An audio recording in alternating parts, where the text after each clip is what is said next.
ഇവിടെ നല്ല മഴ പെയ്യുന്നുണ്ടേ. എന്തെങ്കിലും എരപ്പുണ്ടെങ്കിൽ ഒന്ന് ക്ഷമിച്ചേക്കണേ. കഴിവതും ഞാൻ ജനലും കതകും എല്ലാം അടച്ചിട്ടിട്ടാണ് വോയിസ് കൊടുക്കാറ്. പിന്നെ ഞാനിപ്പോൾ ഓക്കെ ആയി വരുന്നുണ്ട് കേട്ടോ. ഒരു 2 ദിവസം കൂടി എങ്ങനെയെങ്കിലും സിന്ദൂരച്ച് പെഴുതി ഒന്ന് ഫിനിഷ് ചെയ്യണം. അപ്പോൾ ഒരു 2 ദിവസം കൂടി ക്ഷമിക്കുമല്ലോ അല്ലേ? അപ്പം നമുക്ക് കഥയിലേക്ക് പോകാം. ആഴ്ചകൾ കടന്നുപോയി. നിരഞ്ജനെ ആശുപത്രിയിൽ നിന്ന് വീട്ടിലേക്ക് മാറ്റി. അച്ഛനും അമ്മയും അവനൊപ്പം ഉണ്ടായിരുന്നു. നിത്താരയ്ക്ക് അവനോടുണ്ടായിരുന്ന സമീപനത്തിൽ ഒരു മാറ്റവും അനുഭവപ്പെട്ടില്ല. ഹോസ്പിറ്റലിൽ വെച്ച് പലതവണ നിരഞ്ജനെ ദേവനും ദേവുവും സന്ദർശിച്ചെങ്കിലും വീട്ടിലേക്ക് അവർ കടന്നു ചെന്നില്ല. നിരഞ്ജനെ ഇടിച്ച വണ്ടിയുടെ ഡീറ്റെയിൽസ് തപ്പി നടക്കുകയാണ് റോഷൻ. താരു ഒരുപാട് മാറി. അനാവശ്യ ദേഷ്യമോ വാശിയോ അവൾക്കിപ്പോൾ ഇല്ല. ജീവിതത്തിന് ഒരടുക്കും ചിട്ടയുമൊക്കെ വന്നു. കൃത്യസമയത്ത് ഉറക്കം, കൃത്യസമയത്ത് ഭക്ഷണം, അങ്ങനെ എല്ലാം നിതാരയുടെ കാര്യങ്ങളും ദേവു ഒതുക്കിയെടുത്തു. അവൾക്ക് വരുന്ന കോളുകളും മെസ്സേജുകളും പരിശോധിച്ച ശേഷം മാത്രമേ നിതാരയ്ക്ക് ഫോൺ ദേവു കൊടുക്കുകയുള്ളൂ. വാസ്തവത്തിൽ വർഷയ്ക്കോ ജിതിനോ നിതാരയെ കണ്ടുമുട്ടാനോ ബന്ധപ്പെടാനോ സാധിച്ചിരുന്നില്ല. നിതാര ഫ്ലാറ്റിലെത്തിയിട്ട് 1.5 മാസമായി. ദേവു, എനിക്ക് നിന്നോടൊരു കാര്യം ചോദിക്കാനുണ്ട്. ഉച്ചയ്ക്ക് ഭക്ഷണത്തിന് ശേഷം നിതാര ഉറങ്ങാൻ പോയ സമയം നോക്കി ദേവൻ അവൾക്കടുത്തെത്തി. എന്താ ശ്രീ, ചോദിക്ക്. ദേവു അവന് മുഖം കൊടുക്കാതെ കയ്യിലിരുന്ന ഫോണിൽ സ്ക്രോൾ ചെയ്ത് ചോദിച്ചു. അവൻ ചോദിക്കാൻ പോകുന്നത് നിതാരയുടെ കാര്യമാണെന്ന് അവൾക്കറിയായിരുന്നു. നിരഞ്ജന്റെ സിസ്റ്റർ അല്ലേ നിതാര? എന്നിട്ട് നിരഞ്ജൻ ഒരു ആക്സിഡന്റ് പറ്റിയിട്ട് ഹോസ്പിറ്റലിലേക്ക് ആ കുട്ടി ഒന്ന് പോയോ? ആ കുട്ടി വീട്ടിലേക്ക് പോയോ? ജസ്റ്റ് അവനെ പറ്റി ഒന്ന് തിരക്കിയോ? എനിക്കൊരു പ്രശ്നം വന്നാ നീയും ഇങ്ങനെയാണോ എന്നോട് ചെയ്യാൻ പോകുന്നത്? ദേവൻ അറിയാതെ രോഷാകുലനായി പോയി. അവൻ അവളെ അംഗീകരിക്കുവാൻ വലിയ ബുദ്ധിമുട്ടായിരുന്നു. ശ്രീ, താരുവിൻ്റെ അവസ്ഥ നിനക്കറിയാഞ്ഞിട്ടാ. She is a drug addict and psychiatrist patient. അവളെ അതിൽ നിന്നൊക്കെ റിക്കവർ ചെയ്യിക്കേണ്ടത് എൻ്റെ ഉത്തരവാദിത്വമാണ്. എൻ്റെ ഏറ്റവും അടുത്ത സുഹൃത്തെന്ന നിലയിൽ ഞാൻ നിരഞ്ജനോട് ചെയ്യുന്ന സഹായം. ദേവു ഒന്ന് ശ്വാസമെടുത്തു. നിരഞ്ജനും താരുവും സിബ്ലിങ്സ് ആണ്. പക്ഷെ അവർ തമ്മിൽ ഒരു അടുപ്പമോ സ്നേഹമോ ഒന്നുമില്ല. എനിക്ക് നീ എങ്ങനെയാണോ അതുപോലെ എനിക്ക് താരുവിനെ മാറ്റിയെടുക്കണം ശ്രീ. എനിക്കിത് നേരത്തെ നിന്നോട് പറയണമെന്നുണ്ടായിരുന്നു. പക്ഷെ പറയാൻ എനിക്കും വ്യക്തമായി ഇതിനെപ്പറ്റി അറിയില്ല. ഈവൻ അവൾ എങ്ങനെയാണ് ഡ്രഗ് അഡിക്റ്റ് ആയെന്നോ അവളുടെ ലൈഫിലുള്ള പ്രോബ്ലംസോ പോലും എനിക്കറിയില്ല. ദേവൻ കൂടുതൽ ഒന്നും ചോദിച്ചില്ല. കാരണം ദേവുവിനെ അത്രയും നന്നായി അവനോളം ആരും മനസ്സിലാക്കിയിട്ടില്ല. അവൾ എന്ത് ചെയ്താലും അതിൽ ശരിയുണ്ടാവും. എന്താ നിന്റെ ഭാവി കലാപരിപാടികൾ? ദേവു ഫോൺ ഓഫ് ചെയ്ത് മേശപ്പുറത്തേക്ക് വച്ചിട്ട് ചോദിച്ചു. ദേവൻ പതിയെ അവിടെ നിന്ന് മുങ്ങാനുള്ളൊരു ശ്രമം നടത്തി. എന്തോ ഭയങ്കര ക്ഷീണം, ഒന്ന് കിടക്കട്ടെ. അവൻ പതിയെ ഇരുന്നിടത്ത് നിന്നും എഴുന്നേറ്റു. Sree, I am serious. ഇത്രയും നാളത്തെ പോലെയല്ല. എന്തായാലും നീ തീരുമാനമെടുക്കേണ്ട സമയമായി. ദേവൻ പതിയെ അവിടെ തന്നെ ഇരുന്നു. ദേവു, എനിക്ക് സ്വന്തമായിട്ട് ഒരു സ്റ്റാർട്ടപ്പ് തുടങ്ങാൻ ആഗ്രഹമുണ്ട്. നന്ദനും വരുണുമൊക്കെ കൂടെയുണ്ട്. വേറെ ഒരു കമ്പനിയിൽ ജോലിക്ക് പോകാനോ ഫാമിലി ബിസിനസ് നോക്കാനോ എനിക്ക് താല്പര്യമില്ലടി. ദേവുവിന് ആദ്യം ചിരിയാണ് വന്നത്. എൻ്റെ പൊന്നടാ, എൻ്റെ ഉവ്വേ, നീയും അവന്മാരും കൂടെ ഒരുമിച്ച് കൂടിയാ ഒരു കാലത്തും ഒരു കരയ്ക്കെത്തില്ല. ഇല്ല ദേവു, ഇത് ഞങ്ങൾ സീരിയസ് ആയിട്ടാണ്. പ്ലാനും ഐഡിയയും ഒക്കെ ഞങ്ങൾ സെറ്റാക്കി. ഇനി വേണ്ടത് ഫണ്ടാണ്. വീട്ടിൽ പറഞ്ഞാൽ അമ്മയും അമ്മാവനും ഒക്കെ തരും. പക്ഷെ അത് വേണ്ട. ഞാൻ എന്തേലും ചെയ്യുമ്പോൾ അത് കഷ്ടപ്പാട് അറിഞ്ഞു തന്നെ വേണം. ഇവിടെ ലോണിനുള്ള ആപ്ലിക്കേഷൻ കൊടുത്തിട്ടുണ്ട്. ഉടനെ തന്നെ ശരിയാകും. ദേവു ഒന്നും മന്ദഹസിച്ചു. ആദ്യമായാണ് അവൻ കുറച്ച് പക്വതയോടെ സംസാരിക്കുന്നത്. ഇവിടെ നാം ഒന്ന് പിഴച്ചേട്ടോ, സോറി. നിരഞ്ജനും ദേവുവുമായുള്ള സൗഹൃദം വളർന്നു. ഉള്ളിലുള്ള പ്രണയം ഒളിപ്പിച്ചു വെക്കാൻ നിരഞ്ജൻ വല്ലാതെ പാടുപെടുന്നുണ്ടായിരുന്നു. എന്നാൽ അതെങ്ങനെ തുറന്നു പറയണമെന്ന് അവൻ അറിയില്ലായിരുന്നു. വീട്ടിലെത്തിയിട്ട് ഒരാഴ്ച കഴിഞ്ഞു. കൈക്ക് ചെറിയ ഫ്രാക്ചറുണ്ട്. നെറ്റിയിൽ സാരമായ പരിക്കും. രാത്രി കിടക്കും മുമ്പ് ദേവുമായുള്ള ഫോൺ സംഭാഷണം നിർബന്ധമാണ്. അവൻ പതിയെ ഫോണുമായി ബെഡിലേക്ക് ചാഞ്ഞു. ദേവു ബാൽക്കണിയിൽ നിൽക്കുകയാണ്. നിരഞ്ജൻ, നാളെ അരുന്ധതി മാമിൻ്റെ അപ്പോയിൻമെൻ്റ് ഉണ്ട്. ഞാൻ താരുവിനെയും കൊണ്ടുപോട്ടെ? എടോ, താൻ ഒറ്റയ്ക്ക് പോയാൽ ശരിയാകുമോ? എനിക്ക് പുറത്തേക്ക് ഇറങ്ങാറായിട്ടില്ല. കുഴപ്പമില്ല Niranjan, I can do it. ഞാൻ കൊണ്ടുപോയിക്കൊള്ളാം അവളെ. ഇപ്പം തന്നെ 2 അപ്പോയിൻമെൻറ്റ് മിസ് ചെയ്തു. നാളെ ഈവനിങ് 3 മണിക്കാ. നിരഞ്ജൻ എങ്ങനെയുണ്ട്? ഇപ്പോൾ ഓക്കെ അല്ലേ? ഞാൻ ഓക്കെയാണ് ദേവു. ശരി, എങ്കിൽ വയ്ക്കട്ടെ. താരു ഉറങ്ങാറായി. Take care.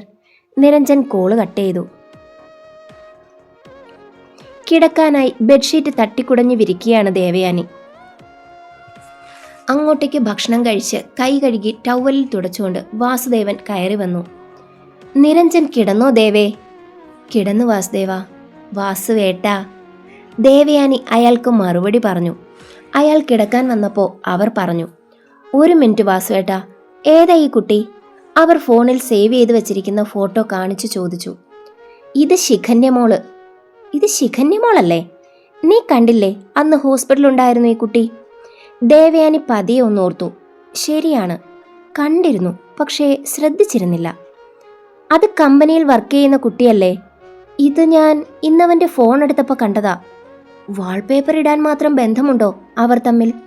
ദേവയാനിയുടെ നെറ്റി ചുളിഞ്ഞു. എൻ്റെ ദേവേ, അത് നീ അവനോട് ചോദിക്ക്. ഇങ്ങനെ വെറുതെ ഓരോന്ന് ചിന്തിച്ചു കൂട്ടാതെ വന്ന് കിടക്ക്. ദേവയാനി ഫോൺ ഓഫ് ചെയ്ത് വന്ന് കിടന്നു. പക്ഷെ അവരിൽ നിന്ന് സംശയം മാറിയിരുന്നില്ല.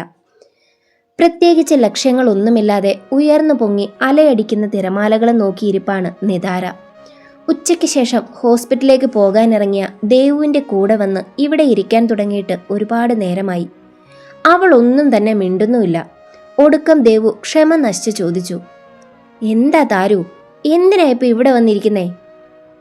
സൈക്യാട്രിസ്റ്റിനെ കാണാൻ മാത്രം എനിക്കെന്തെങ്കിലും പ്രശ്നമുണ്ടോ ദേവു? അവളുടെ മുഖത്തേക്ക് ഉറ്റുനോക്കി താരു ചോദിച്ചു.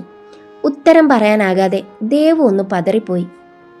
ആരുമില്ലാതെ ഒറ്റയ്ക്കായി പോയി എന്ന് തോന്നുമ്പോഴൊക്കെ ഞാനിവിടെ ഇങ്ങനെ വന്നിരിക്കാറുണ്ട്. ദേവുവിൻ്റെ മുഖത്തു നിന്നും നോട്ടം മാറ്റി വീണ്ടും കടലിലേക്ക് നോക്കിക്കൊണ്ട് അവൾ പറഞ്ഞു. അങ്ങനെ ഒരിക്കലാ ഞാൻ അവളെ കാണുന്നത്. വർഷ, ജിതിൻ. താരുവിൽ നിന്ന് ആ പേര് കേട്ടതും ദേവു പതിയെ ഒന്ന് ഞെട്ടി. ആദ്യമൊക്കെ മിണ്ടണമെന്നേ എനിക്കുണ്ടായിരുന്നില്ല.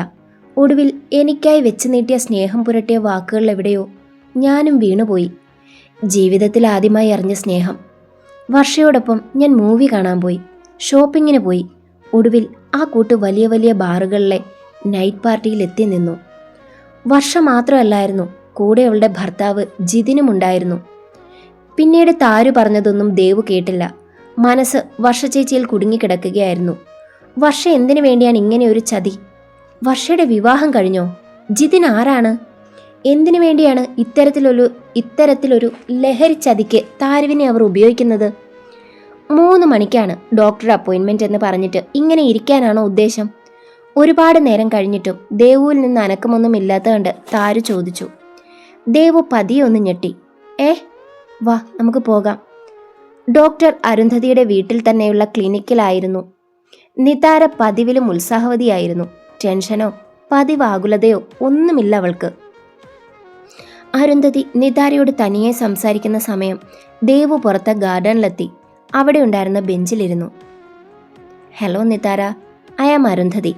അരുന്ധതി നിതാരയ്ക്ക് നേരെ ചിരിച്ചുകൊണ്ട് കൈനീട്ടി. അത്ര താല്പര്യത്തിലായിരുന്നില്ലെങ്കിലും അവൾ തിരികെ കൈകൊടുത്തു. അരുന്ധതിക്ക് തൻ്റെ മുൻപിൽ വന്നിരിക്കുന്നവരെല്ലാം സഹോദരങ്ങളാണ്. ഏതെങ്കിലും തരത്തിൽ നഷ്ടമായ മാനസികാരോഗ്യം വീണ്ടെടുക്കാനെത്തിയവർ. നിതാര, താൻ കരുതുന്ന പോലെ തനിക്കൊരു പ്രശ്നമോ അസുഖമോ ഒന്നുമില്ലടോ? നിതാര മന്ദഹസിച്ചു.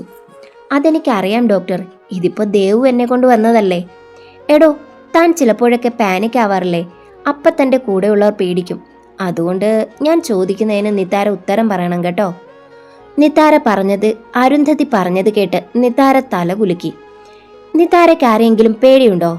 I mean ശത്രുക്കളാരെങ്കിലും? നിതാരയുടെ കണ്ണൊന്ന് വികസിച്ചു. എനിക്കാരും ശത്രുക്കളൊന്നുമില്ല. പിന്നെ പേടി, അങ്ങനെ ആരെയും പേടിയില്ല. ശരി, ഓക്കെ, സമ്മതിച്ചു. നിതാര ഈ കാർഡ്സിലേക്കൊന്ന് നോക്കിയേ. അരുന്ധതി അവൾക്ക് മുന്നിൽ കുറച്ച് നിറത്തിലെ കാർഡ്സ് നിരത്തിയിട്ടു. പെട്ടെന്ന് നിതാരയുടെ കണ്ണുകൾ വികസിച്ചു. നിറങ്ങൾ, പലതരത്തിലുള്ള നിറങ്ങൾ. അവയിലങ്ങനെ കണ്ണിലേക്ക് അടിച്ചു കയറി. നിതാര പെട്ടെന്ന് കണ്ണുപൊത്തി. വിയർപ്പ് നെറ്റിയിലൂടെ ഒഴുകിയിറങ്ങി. Hey cool cool down. മേശപ്പുറത്തു നിന്നും നിറങ്ങൾ മാറ്റി അരുന്ധതി പറഞ്ഞു. രാത്രി നിരഞ്ജനെ വിളിച്ചതാണ് ദേവു. അരുന്ധതി പറഞ്ഞ കാര്യങ്ങൾ ഓരോന്നും എണ്ണി പറഞ്ഞു അവൾ. നിരഞ്ജൻ, ഡോക്ടർ പറഞ്ഞതിനനുസരിച്ച് താരുവിന് എന്തോ സംഭവിച്ചിട്ടുണ്ട്. ഈ ഡ്രഗ് അഡിക്ഷന് മുകളിലായിട്ട് എന്തോ.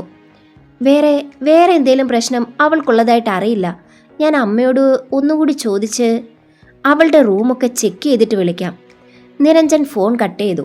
ദേവു ദീർഘനിശ്വാസത്തോടെ ഉറങ്ങിക്കിടക്കുന്ന താരുവിനെ നോക്കി. നിന്റെ ജീവിതത്തിൽ എന്ത് സംഭവിച്ചതാണെങ്കിലും ഞാൻ കണ്ടുപിടിക്കും താരു. കണ്ടുപിടിച്ച് പരിഹാരം ഞാൻ ഉണ്ടാക്കും, ദേവു മനസ്സിലുറപ്പിച്ചു പറഞ്ഞു. എന്താ ദേവു, നീ എന്തിനാ രാവിലെ തന്നെ ഇവന്മാരെ രണ്ടിനെയും കാണണമെന്ന് പറഞ്ഞത്? 8 മണിയാകുന്നതേ ഉണ്ടായിരുന്നുള്ളൂ. രാവിലെ എഴുന്നേറ്റപ്പോഴാണ് ദേവനോട് വരുണിനെയും നന്ദനെയും കാണണമെന്ന് പറഞ്ഞത്. എന്തോ അത്യാവശ്യ കാര്യമാണെന്ന് മനസ്സിലാക്കിയാണ് ദേവൻ അവരെ രണ്ടുപേരെയും ഫ്ലാറ്റിലേക്ക് വിളിപ്പിച്ചത്. എല്ലാവർക്കും കോഫി കപ്പിലാക്കി കൊടുത്തിട്ട് ദേവുവും ഒരു കപ്പ് കയ്യിലെടുത്തു. കോഫി സംശയത്തോടെ നോക്കുന്ന വരുണനെ കണ്ട് ദേവൻ പറഞ്ഞു, സംശയിക്കണ്ട, ഞാനിട്ട കോഫിയാ. ദേവൻ പറഞ്ഞത് കേട്ട് ദേവു വരുണിനെ ഒന്ന് തുറിച്ചു നോക്കി.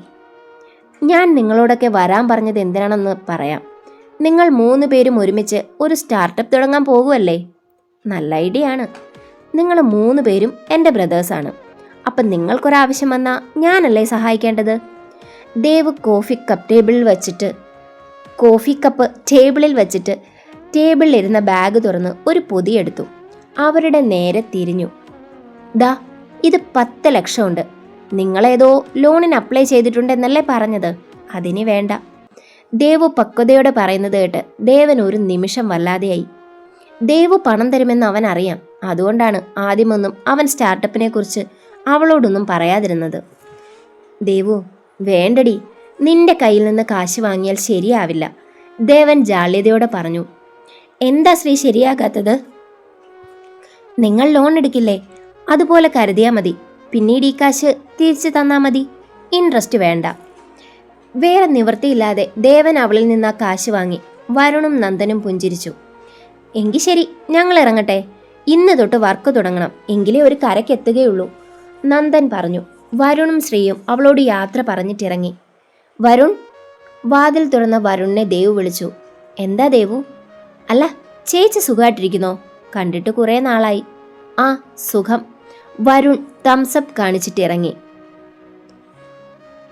പാട്ട് പാടണമെന്നൊക്കെ ഉണ്ട്, പക്ഷേ വേണ്ട, ശരിയാവില്ല. അപ്പം ആ പാട്ട് നിങ്ങളങ്ങ് പാടിക്കോ. കണ്ണാടിക്ക് മുന്നിൽ നിന്നപ്പോൾ ദേവു വെറുതെ പാടി. ആഹാ, കൊള്ളാലോ. ഇതാരോടാ മൗനമൊക്കെ? കട്ടിലിരുന്ന് ഇൻസ്റ്റാഗ്രാം സ്ക്രോൾ ചെയ്യുകയായിരുന്നു താരു. ദേവുവിൻ്റെ പാട്ട് കേട്ട് അവൾ കളിയോടെ ചോദിച്ചു. അങ്ങനെ മൗനിക്കാനും മാത്രം ആരും ഇല്ലടി. നമുക്ക് ചുറ്റും എന്തോരം നല്ല ചെറുക്കന്മാരല്ലേ, പക്ഷെ നമുക്ക് മാത്രം ആരുമില്ല, താരുവും ദുഃഖത്തോടെ പറഞ്ഞു. നീ ആള് കൊള്ളാലോ, വേഗം റെഡിയായി വന്നോ. ഇന്ന് നമുക്ക് പുറത്തുനിന്ന് ഡിന്നർ കഴിക്കാം. ആണോ? അതെന്താ പുറത്തുനിന്ന്? ദേവനില്ലേ ഇവിടെ? ശ്രീദേവ് ഉണ്ടെങ്കിൽ ഫുഡ് രാത്രി അവനാണ് ഉണ്ടാക്കാറുള്ളത്. ഇല്ല, ശ്രീ പുറത്ത് പോയേക്കുവാ, വരാൻ ലേറ്റാവും. നീ വേഗം റെഡിയായി വാ. താരു വേഗം മുഖം കഴുകി ഡ്രസ്സ് മാറി. പിങ്ക് കളറിലെ ഷോർട്ട് ടോപ്പും ജീനുമാണ് അവൾ ഇട്ടത്. ഫ്ലാറ്റും പൂട്ടി ഇറങ്ങി. നമുക്കിവിടെ അടുത്തുള്ള റെസ്റ്റോറൻറ്റിൽ പോകാം, നീ വണ്ടി എടുക്കണ്ട, ദേവു പറഞ്ഞിട്ട് അവളുടെ കൈയും പിടിച്ച് നടന്നു. ഗേറ്റിനടുത്ത് നിന്ന സെക്യൂരിറ്റി ചേട്ടനെ നോക്കി ചിരിച്ചിട്ട് അവർ രാത്രിയിലെ ഹൈദരാബാദ് തെരുവിലൂടെ നടന്നു. ദാ ഇവിടെ കയറാം, നല്ല ഫുഡാ, ദേവു അത്യാവശ്യം വലിയൊരു റെസ്റ്റോറൻറ്റ് നോക്കി പറഞ്ഞു. താരു ഒന്നും മിണ്ടാതെ അവൾക്കൊപ്പം അവിടേക്ക് കയറി. കഴിക്കാനുള്ള ഫുഡിന് ഓർഡർ കൊടുത്തിട്ട് അവർ അവിടെ ഇരുന്നപ്പോഴാണ് അവൻ അവർക്കടുത്തേക്ക് നടന്നെടുത്തത്. അവരുടെ അടുത്തെത്തി ടേബിളിൽ കൈകുത്തി നിന്ന അവൻ്റെ മുഖം കണ്ട് നിതാര വിളറി വെളുത്തു. അവളുടെ മുഖം പേടിച്ചരണ്ടു. ദേവു ആളെ മനസ്സിലാകാതെ താരുവിനെയും അവനെയും മാറി മാറി നോക്കി. Hello Nithara, do you remember me? അവൻ്റെ ശബ്ദം കുന്തമുന പോലെയാണ് താരുവിൻ്റെ ചെവിയിലേക്ക് ആഴ്ന്നിറങ്ങിയത്. ജിതിൻ, അറിയാതെ അവളൊന്ന് വിളിച്ചുപോയി. താരുവിൽ നിന്ന് പുറത്തു വന്ന ആ പേര് കേട്ട് ദേവു ആളെ മനസ്സിലാക്കി. അറിയാതെ തന്നെ അവൾക്കും ദേഷ്യം തോന്നി. ഹ, നിതാര അപ്പം എന്നെ മറന്നില്ല. ഞാൻ കരുതി മറന്നു എന്ന്. അങ്ങനെ മറക്കാൻ പറ്റുന്നതല്ലല്ലോ നമ്മൾ തമ്മിലുള്ള ഇടപാട്. കുഴപ്പമില്ല, ഞാൻ കുറച്ച് വീഡിയോസൊക്കെ അയച്ചേക്കാം. അതൊക്കെ കാണുമ്പോൾ എന്നെ ഓർമ്മ വന്നോളും. അപ്പോഴേക്കും അവർ ഓർഡർ ചെയ്ത ഫുഡ് വന്നു. ജിതിൻ ക്രൂരമായ ചിരിയോടെ നടന്നകന്നു. പകച്ചിരിക്കുന്ന താരുവിൻ്റെ കൈവെള്ളയിൽ ദേവു പതിയെ ഒന്ന് അമർത്തി. പോട്ടെ താരു, കഴിക്ക്. ദേവുവിനെ ബോധിപ്പിക്കാൻ വേണ്ടി അവൾ പതിയെ കഴിക്കുവാൻ തുടങ്ങി. പ്രണയം അത് മനുഷ്യനെ കവിയാക്കും, കലാകാരനാക്കും, അതിനു മുകളിൽ ഭ്രാന്തനുമാക്കും. പ്രണയമാണെനിക്ക് നിന്നോട്, നിൻമിഴികളോട്, എൻ്റെ മാത്രം മഴത്തുള്ളിയോട്. ഓരോ വാക്കും മനസ്സിൽ പറഞ്ഞുറപ്പിച്ചിട്ട് നിരഞ്ജൻ ഡയറിയിലേക്ക് പകർത്തി. അപ്പോഴാണ് വാതിലിൽ മുട്ട് കേട്ടത്. അവൻ ഡയറി അടച്ചു വെച്ചു. ആഹാരം കഴിഞ്ഞ് മുറിയിലെത്തിയതാണ്. മരുന്ന് തരാൻ അമ്മയാകും ഓർത്തുകൊണ്ട് അവൻ വാതിൽ തുറന്നു. അമ്മയും അച്ഛനും ഉണ്ട്.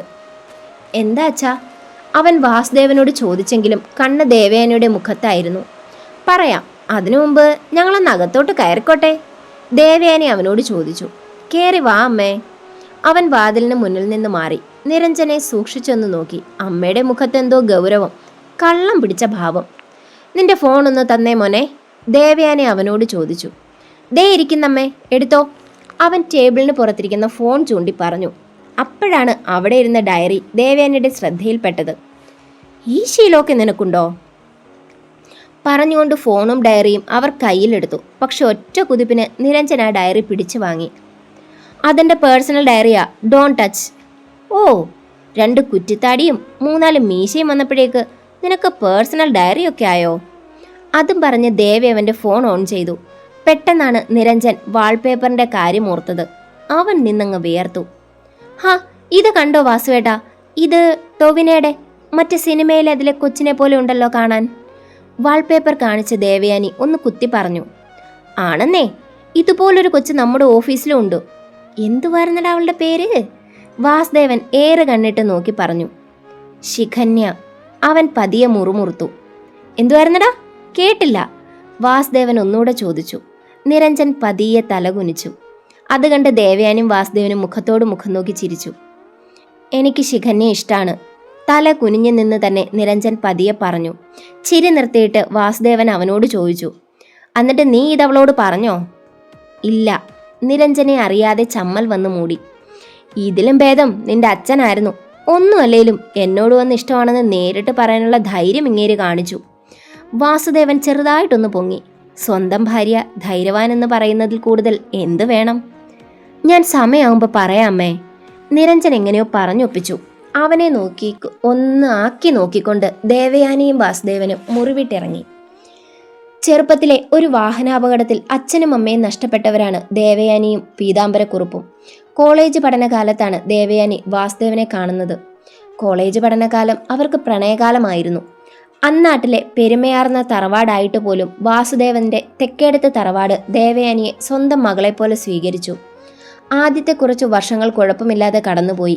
നിരഞ്ജൻ 5 വയസ്സുള്ളപ്പോഴാണ് നിതാര ജനിക്കുന്നത്. രണ്ടാമത്തെ മകളുടെ ജനനത്തിന് ശേഷം തൻ്റെ സൗന്ദര്യം കുറയുന്നു എന്ന മിഥ്യധാരണയാണ് ദേവയാനിയിൽ മാറ്റങ്ങൾ സൃഷ്ടിച്ചത്. പതിയെ പതിയെ വാസുദേവനുമായി പിണക്കങ്ങളായി, പ്രശ്നങ്ങളായി.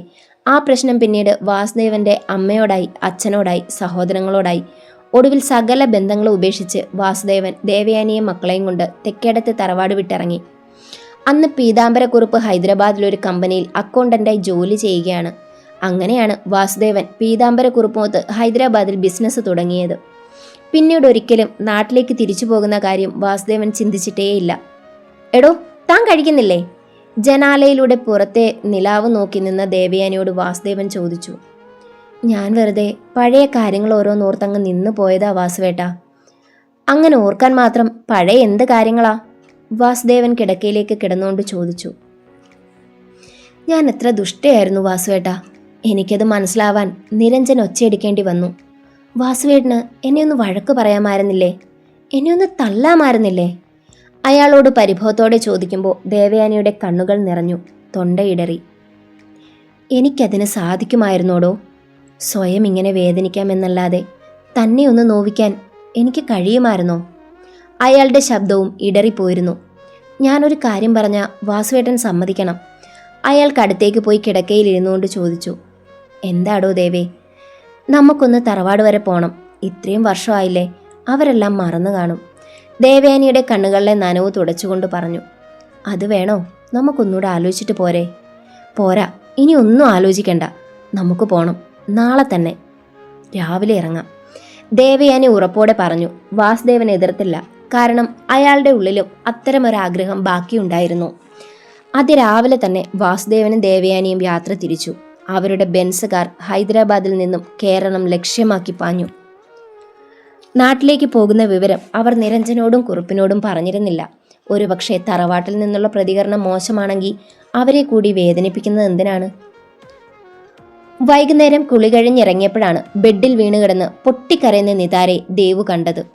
പെട്ടെന്ന് അവളൊന്ന് പേടിച്ചുപോയി. താരു, താരു, എന്താടി, എന്തു പറ്റി? ദേവു ആവലാതിയോടെ അവളെ തട്ടി വിളിച്ചു ചോദിച്ചു. നിതാരയിൽ നിന്ന് ഉയർന്നു വന്ന കരച്ചിൽ ചീളുകൾ മാത്രം അവശേഷിച്ചു. കരഞ്ഞുകൊണ്ടവൾ ഫോൺ ദേവുവിന് നേരെ നീട്ടി. ദേവു ഫോൺ വാങ്ങി സംശയത്തോടെ നോക്കി. വാട്സപ്പിൽ ഷെയർ ചെയ്ത് കിട്ടിയ ഒരു ഫോട്ടോയാണ്. ഒരു പത്രവാർത്ത. അതിലെ തലക്കെട്ട് കാണുകെ ദേവു പോലും വിറച്ചുപോയി. നഗരത്തിലെ വൻ ലഹരി ഇടപാട്. വർമ്മ ഗ്രൂപ്പ്സ് ഓഫ് കമ്പനീസിന്റെ CEO വാസുദേവ് വർമ്മയുടെ ഇളയ മകൾ നിതാര വാസുദേവ് വർമ്മയുടെ ലഹരി ഇടപാടുകൾ പുറത്തു വന്നു. ദേവു ഒരു നിമിഷം ഭയന്നുപോയി. ഈ വാർത്ത പുറത്തു വന്നാലുള്ള അവസ്ഥ. താരുവിന്റെ പേരിൽ ക്രിമിനൽ കുറ്റം. നിരഞ്ജന്റെയും കുടുംബത്തിന്റെയും അഭിമാനം. വാസുദേവ് അങ്കിളിന്റെ ബിസിനസ് തകർന്നടിയും. തൊട്ട് താഴെയായി വന്ന വോയിസ് മെസ്സേജിൽ അവൾ കൈയമർത്തി. Hello Nithara, how are you baby? നീ എന്താ നിതാര കരുതിയത്? എൻ്റെ അടുത്ത് നിന്നും ഓടി ഒളിക്കാമെന്നോ? That is not possible. ഇനി നീ രക്ഷപ്പെടണമെന്ന് വിചാരിച്ചാലും നിനക്ക് രക്ഷയില്ല. അഥവാ ഇനി രക്ഷപ്പെടാൻ ശ്രമിച്ചാൽ ഈ പത്രവാർത്ത സത്യമാകും. ഇന്ത്യ മുഴുവൻ ഈ വാർത്ത വായിക്കും. Do you understand? അയാളുടെ ക്രൂരത നിറഞ്ഞ വാക്കുകൾ കേൾക്കെ ദേവുവും പേടിച്ചുപോയി. ഏങ്ങലടിച്ച് കരഞ്ഞുകൊണ്ടിരുന്ന താരുവിനെ അവൾ പുറത്തു തട്ടി ആശ്വസിപ്പിച്ചു. കരഞ്ഞ് കരഞ്ഞ് നിതാര എപ്പോഴോ ഉറങ്ങിപ്പോയി. രാത്രി ഫുഡ് കഴിക്കാൻ നേരവും അവൾ ഉണർന്നില്ല. പതിവില്ലാതെ നിരഞ്ജനെ വിളിച്ചിട്ടും കിട്ടിയില്ല. Phone switch off. ദേവൻ പുതിയ സ്റ്റാർട്ടപ്പിന്റെ കാര്യത്തിനായി തിരക്കിലാണ്. വരാൻ ലേറ്റാകുമെന്ന് ദേവുവിന് മെസ്സേജ് ഇട്ടിരുന്നു. നേരം 11-നോടടുത്തു. താരു പതിയെ കണ്ണുകൾ തുറന്നു. സന്ധ്യയ്ക്ക് എപ്പോഴോ ഉറങ്ങിയതാണെന്ന് അവൾക്ക് തോന്നി. ദേവു അടുത്ത് കിടന്നുറങ്ങുന്നുണ്ട്. താരു പതിയെ കട്ടിൽ എഴുന്നേറ്റിരുന്നു. കൈ രണ്ടും ബെഡിൽ കുത്തി തല കുമ്പിട്ടിരുന്നു. വല്ലാത്ത തലവേദനയുണ്ട്. പതിയെ പതിയെയാണ് അവൾക്ക് വൈകുന്നേരത്തെ സംഭവങ്ങൾ ഓർമ്മ വന്നത്. അവളുടെ ഉള്ളു വിറച്ചുപോയി. തൻ്റെ ജീവിതം തീരുകയാണ്. ആരാണെന്നറിയാത്ത, എന്തിനാണെന്നറിയാത്ത കുറേ മനുഷ്യർ കൊന്നു തിന്നുകയാണ് തന്നെ. താരുവിന് വല്ലാത്ത പരവേശം തോന്നി. അവൾ കയ്യെത്തി മേശപ്പുറത്ത് നിന്നും ജഗ്ഗെടുത്തു. പക്ഷേ അത് ശൂന്യമായിരുന്നു. ജഗ്ഗും കയ്യിലെടുത്ത് അവൾ പുറത്തേക്കിറങ്ങി. ദേവു നല്ല ഉറക്കമായിരുന്നു. അടുക്കളയിലെത്തി ജഗ്ഗിൽ നിന്ന് വെള്ളമെടുത്ത് തിരികെ വന്നപ്പോഴാണ് ഹാളിൽ നിന്ന് പുറത്തേക്കുള്ള വാതിൽ തുറക്കുന്നത് കണ്ടത്. ദേവൻ ഫ്ലാറ്റിലില്ല എന്ന് താരുവിനറിയില്ലായിരുന്നു. ഹാൻഡിൽ തിരിഞ്ഞതിന് ശേഷം വാതിൽ കീയിട്ട് തുറക്കുന്നത് കണ്ട് താരുവിൻ്റെ കണ്ണ് രണ്ടും മിഴിഞ്ഞു. അവൾ പതിയെ ജഗ് ടേബിളിൽ വെച്ചിട്ട് അവിടെ ഇരുന്ന ഫ്ലവർ വേസ് എടുത്ത് കയ്യിൽ പിടിച്ചു. കള്ളൻ തന്നെ. ആരായാലും അവൻ അകത്ത് കയറട്ടെ, തല ഞാൻ തല്ലിപ്പൊട്ടിക്കും, താരു മനസ്സിൽ പറഞ്ഞു. ഇതേ സമയം അലച്ചിലൊക്കെ കഴിഞ്ഞ് ദേവൻ വന്ന് ഫ്ലാറ്റ് തുറക്കുന്ന തിരക്കിലായിരുന്നു. ദേവൻ വളരെ പതുക്കെയാണ് ഫ്ലാറ്റ് തുറന്നത്. കാരണം ദേവു ഉറക്കമാണെങ്കിൽ ശല്യപ്പെടുത്തണ്ടെന്ന് കരുതി. ദേവൻ വാതിൽ തുറന്നിരുന്നത് മുന്നിൽ നിന്നിരുന്ന താരുവിൻ്റെ മുന്നിലേക്കായിരുന്നു. താരു ഫ്ലവർ വേസ് വീശിയതും ദേവൻ പെട്ടെന്നെന്തോ ഉൾപ്രേരണ പോലെ അവളുടെ കയ്യിൽ പിടിച്ച് കറക്കി താരുവിനെ അവനിലേക്ക് ചേർത്ത് നിർത്തി. ഡി താടകെ, ഇത് ഞാനാ ദേവൻ. നിനക്കെന്താ ഭ്രാന്തായോ? ദേവൻ പതിയെ അവളുടെ ചെവിയിൽ ചോദിച്ചു. ഹാ. ദേവു ഒന്ന് ശ്വാസം വിട്ടു. എന്നിട്ട് പതിയെ പറഞ്ഞു, ഇയാളായിരുന്നോ? ഞാൻ കരുതി കള്ളനാണെന്ന്.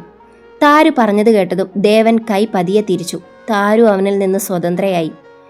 ദേവൻ വന്നില്ലായിരുന്നു എന്ന് എനിക്കറിയില്ലായിരുന്നു. I am sorry. കുഴപ്പമില്ല. ദേവു എന്തിയെ? അവൾ ഉറങ്ങിയോ? ദേവൻ അവളെ നോക്കാതെ അകത്തേക്ക് കയറി. താരു മറുത്തൊന്നും പറയാതെ ഒന്ന് മൂളി. ദേവൻ താരു എന്തോ പറയാൻ വരുന്നത് കണ്ട് ദേവൻ തൊഴു കൈയോടെ പറഞ്ഞു, എൻ്റെ പൊന്നു കൊച്ചേ, ഞാൻ അല്ലാതെ ടയർഡാ. ഇപ്പം തുമ്പിയൊന്നും പിടിക്കാൻ പറയല്ലേ. അയ്യോ, അതൊന്നുമല്ല. ദേവൻ ഫുഡ് എന്തേലും കഴിച്ചായിരുന്നോ? താരു ചോദിക്കുന്ന കേട്ട് അവൻ തല വിലങ്ങനെ ചലിപ്പിച്ചു. ഒരു 5 മിനിറ്റ് നിൽക്ക്, ഫ്രിഡ്ജിൽ മാവുണ്ട്, ഞാൻ എന്തേലും കുക്ക് ചെയ്ത് തരാം. ദേവൻ മറുത്തെന്തേലും പറയും മുമ്പ് താരു അടുക്കളയിലേക്ക് പോയി കഴിഞ്ഞിരുന്നു. അപ്പോഴേക്ക് ഒന്ന് ഫ്രഷായി വരാമെന്ന് കരുതി ദേവൻ മുറിയിലേക്കും പോയി.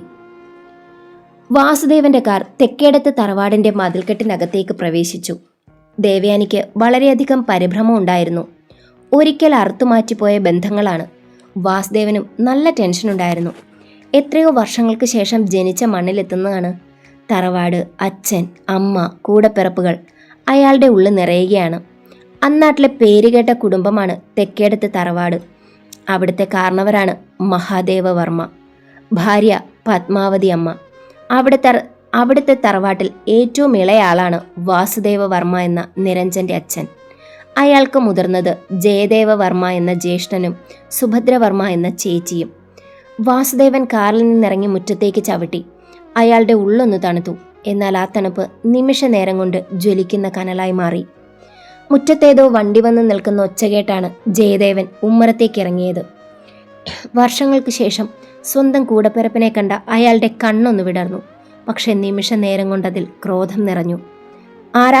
ആരാ വന്നത്? വന്നിരിക്കുന്ന ആളെ സുപരിചിതമായിട്ടും അയാൾ അങ്ങനെയാണ് ചോദിച്ചത്. വാസുദേവന്റെ കണ്ണ് അയാളിൽ പതിഞ്ഞു. വർഷങ്ങളുടെ വ്യത്യാസമുണ്ടായിരുന്നെങ്കിലും വാസുദേവൻ അയാളെ തിരിച്ചറിഞ്ഞു. ഏട്ടാ, ഞാൻ. അയാളുടെ തൊണ്ടയിൽ ശബ്ദം വന്നു വിങ്ങി. പക്ഷെ അത് കേട്ട് അരോചകത്തോടെ ജയദേവൻ പറഞ്ഞു, ഏട്ടനോ? ആരുടെ? എനിക്കൊരനുജനുണ്ടായിരുന്നു. അവൻ മാത്രമേ അങ്ങനെ വിളിച്ചിട്ടുള്ളൂ. പക്ഷെ അവൻ മരിച്ചു. വാസുദേവന്റെ കണ്ണ് നിറഞ്ഞു. എന്നാൽ അപ്പോഴാണ് കാറിനുള്ളിലിരുന്ന ദേവയാനി പുറത്തേക്ക് ഇറങ്ങിയത്. അവരുടെ കണ്ണും നിറഞ്ഞിരുന്നു. ഓഹോ, അപ്പൊ വർഷങ്ങൾക്ക് മുൻപ് ആരും വേണ്ടെന്ന് പറഞ്ഞു പോയവരൊക്കെ തിരികെ ബന്ധം സ്ഥാപിച്ച് വരികയാണോ? അയാളുടെ സ്വരത്തിൽ പുച്ഛം നിറഞ്ഞു. മറുത്തൊന്നും പറയുവാൻ വാസുദേവനും ദേവയാനിക്കും സാധിച്ചില്ല. അപ്പോഴാണ് അങ്ങോട്ടേക്ക് സുഭദ്ര കടന്നു വന്നത്. ആരാ ചേട്ടാ? ആരോടാ കാര്യം പറയുന്നേ?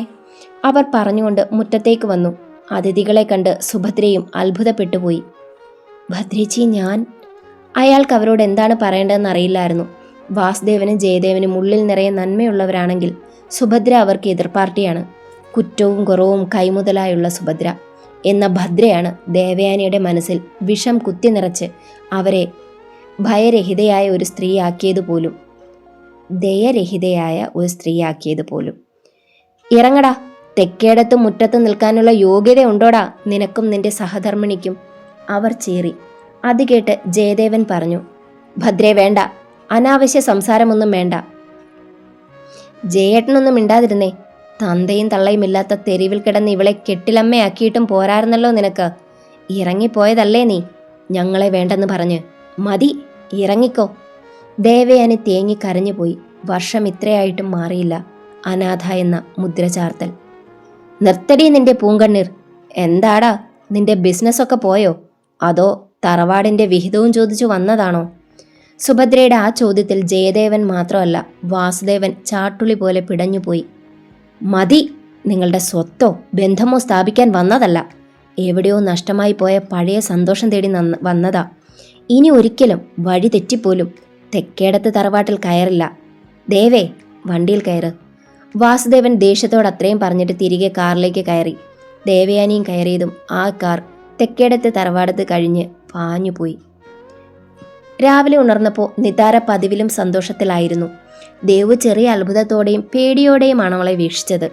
അത് മനസ്സിലാക്കിയ പോലെ അവൾ പറഞ്ഞു, എനിക്ക് ഭ്രാന്തൊന്നും ഇല്ല ദേവു. പിന്നെ പേടിയില്ല.